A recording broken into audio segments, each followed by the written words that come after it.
Okay, this is a lesson on color, and this in particular is with respect to printing business cards and kind of the difference between RGB view and CMYK view when working with file in Corel. So we've got this file. As you can see, this part here looks black. It's so dark, and it's because we're in RGB view. You just basically click this little button here and go to default settings, and then it shows RGB up here. You switch it to CMYK, and these are some preset settings that I have set, and basically you can change all the settings here and then save it, and I set mine to modern CMYK. I put the dashes in front of it just so it jumps out at you when you look at the drop down. So switching it to CMYK, and all these settings are unique to CMYK. So I hit OK, and you notice this turned brown. Some colors are not affected by it. Mostly images are not affected by it, but spot colors are. This particular color, brown, is. Blues are a really big factor. Reds rarely changed from CMYK to RGB, but anything with blue in it or brown has a tone of black. I think this particular brown has some. Yeah, it does. It has some cyan in it, 45% cyan. So anyway, when you're getting ready to export to print from a design, and technically when you're designing, you should have a setting set to CMYK, which is what I have this currently set to, CMYK. And also you want the document setting to be CMYK, which is the setting right here, and it's either going to be RGB or CMYK. So hit OK on that, and then when you go to export, usually you can export it straight, no problem.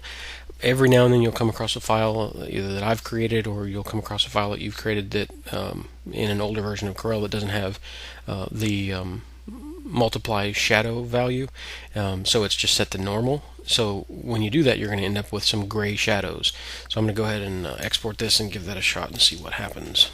I'm going to just go to the desktop, and we're going to go to JPEG because that's the only way.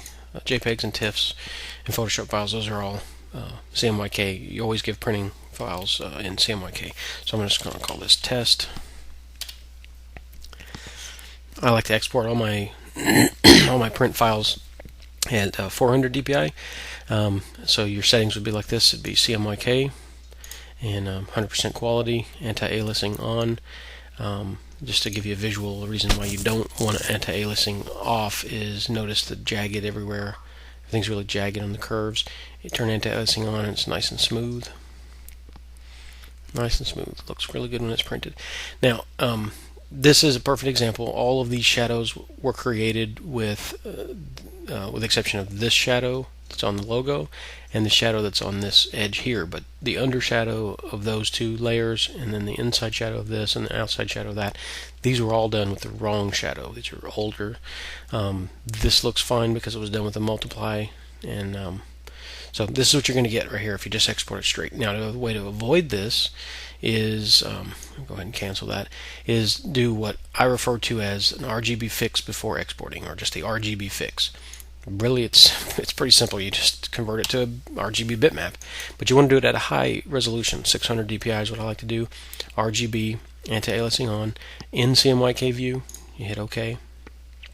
We're working with CMYK settings here, and then go to export, and then I'm going to call this just test, and then export, and you'll see it looking beautiful. Shadows look everything's correct on it. So it's a quick, easy fix. You just convert it to RGB first, then export as CMYK, and that's it. Now, one thing you've got to remember to do, I actually don't recommend you convert it to a bitmap like that. I recommend you maybe duplicate it and then convert that to a bitmap, because I have opened an old Corel file before, going to reprint and make a change to it, and the thing is a bitmap because like an idiot I forgot to undo before I saved. So if you just make a habit to duplicate and convert to bitmap from the duplicate, you will always have your original version here in case you need it. So that's it.